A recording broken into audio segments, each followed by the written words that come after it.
जब कभी सत्ता अकेले पाने में कोई बंधन होता है तभी तो आपस में गठबंधन होता है। यह पंक्तियां वर्तमान भारतीय राजनीतिक स्थिति पर पूर्णतः लागू हो रही हैं।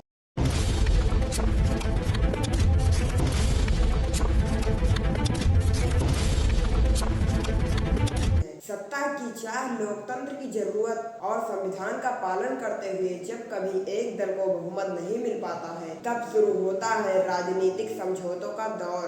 यहाँ सवाल उठता है कि भारतीय लोकतंत्र में राजनीतिक समझौतों का दौर पहली बार कब आया था। इसके अलावा हम यह भी जानेंगे कि गठबंधन का अर्थ और राजनीतिक गठबंधन आखिर होता क्या है और साथ ही साथ इसकी ऐतिहासिक पृष्ठभूमि और वर्तमान परिस्थितियों के बारे में भी चर्चा करेंगे। तो आइए शुरू करते हैं बिल्कुल शुरुआत से। गठबंधन के लिए अंग्रेजी शब्द कोलिशन है। यह लैटिन भाषा से लिया गया है जिसका अर्थ है साथ चलना। राजनीति में इसका इस्तेमाल विभिन्न राजनीतिक समूहों के बीच में बने अस्थायी गठबंधन के लिए किया जाता है। भारत में जब संविधान लागू हुआ तब देश के संचालन का उत्तरदायित्व चुनी हुई सरकार को दिया गया और इसके लिए चुनाव की व्यवस्था संविधान द्वारा की गई। भारत में सरकार के गठन के लिए राजनीतिक दलों में आम चुनाव में बहुमत हासिल करना पड़ता है, लेकिन जब एक दल बहुमत प्राप्त नहीं कर पाता तब विभिन्न दल एक साथ आकर गठबंधन सरकार का गठन करते हैं। भारत के राजनीतिक इतिहास में केंद्र और राज्य के स्तर पर कई बार गठबंधन सरकारों का गठन हो चुका है। सबसे पहले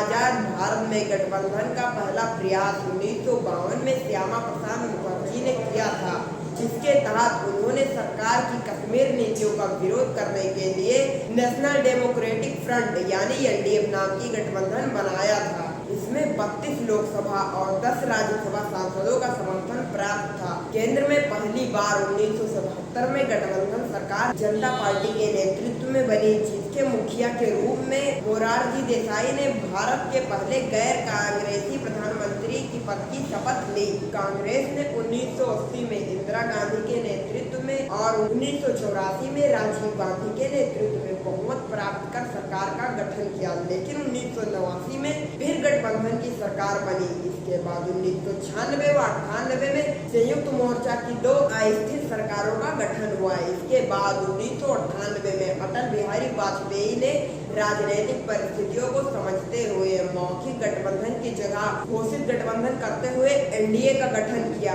अगर बात यूपीए की जाए तो वर्ष 2004 के आम चुनाव में एनडीए का सामना करने के लिए कांग्रेस समर्थित पार्टियों ने यूपीए यानी संयुक्त प्रगतिशील गठबंधन का गठन किया। यहाँ पर यह जानना दिलचस्प होगा कि एनडीए और यूपीए की सरकार कब कब देश में रही। भाजपा के नेतृत्व में बने एनडीए ने अटल बिहारी वाजपेयी के नेतृत्व में 2 बार सरकार बनाई। गठबंधन ने 9 मार्च 1998 से 22 मई 2004 तक अपनी सरकार चलाई। इस गठबंधन में भाजपा के साथ अनाद्रमुख, बीजेपी, अकाली दल, शिवसेना, टीएमसी जैसे दल शामिल थे। इसके बाद दौर आया कांग्रेस के नेतृत्व वाले संयुक्त प्रगतिशील गठबंधन यूपीए का, जिसने मनमोहन सिंह के नेतृत्व में वर्ष 2004 से लेकर 2014 तक 2 बार सरकारें चलाई। इस गठबंधन में एनसीपी, राजद, लोजपा, डीएमके, तृणमूल, टीआरएस, झामुमो जैसे दल शामिल थे और कुछ दलों ने सरकार को बाहर से समर्थन दिया था। इस तरह देखा जाए तो 2004 में पहली बार एनडीए वर्सेस यूपीए का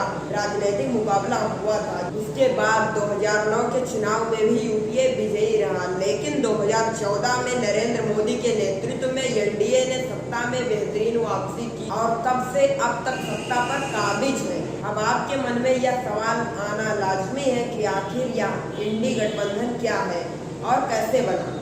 बात करते हैं 2023 की, जब एनडीए का सामना करने के लिए इंडी गठबंधन अर्थात भारतीय राष्ट्रीय विकास समावेशी गठबंधन 22 दलों के नेताओं द्वारा घोषित एक विपक्षी मोर्चा के रूप में स्थापित हुआ और 2024 का चुनाव एनडीए बनाम इंडिया के बीच लड़ा गया। इसमें एनडीए की भारतीय जनता पार्टी ने 240 सीटें हासिल की, जबकि तेलुगु देशम पार्टी, टीडीपी और जनता दल यूनाइटेड जेडीयू जैसे प्रमुख सहयोगियों ने गठबंधन की सीटों में क्रमशः 16 और 12 सीटें जोड़ी, जबकि इंडिया ब्लॉक में 233 सीटें जीती। इस ब्लॉक में कांग्रेस को 99 सीटें, समाजवादी पार्टी को 37 सीटें, तृणमूल कांग्रेस 29 सीटें और डीएमके को 22 सीटें मिली। इसके अलावा अन्य दलों और निर्दलीयों ने संसद के निचले सदन में कुल 18 सीटें जीते। परिणाम के आधार पर हम कह सकते हैं कि आज भी भारत में गठबंधन सरकार ही कार्य कर रही है।